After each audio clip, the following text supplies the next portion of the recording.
The day draws nearer and nearer. In the meantime, I've just been cleaning up all the electric insulation.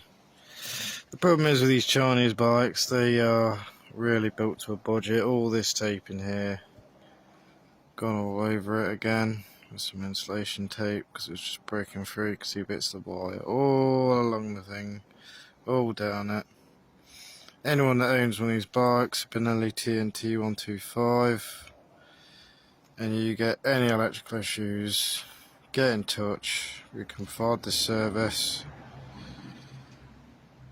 fully overhaul the whole wire harness if needs be, and reinforce it with extra lines of tape, which I've done to this one.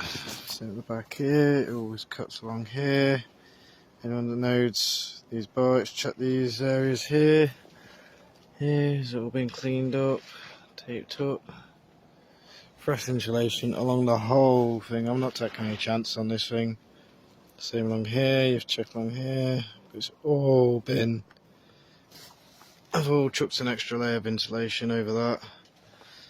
Looks a lot neater and more durable now it's all coming into place. The oil filter's now in.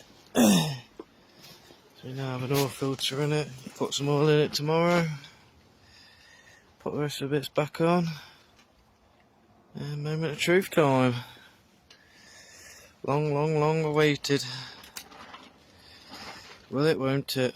Who knows? But for now, Amy Bikes out.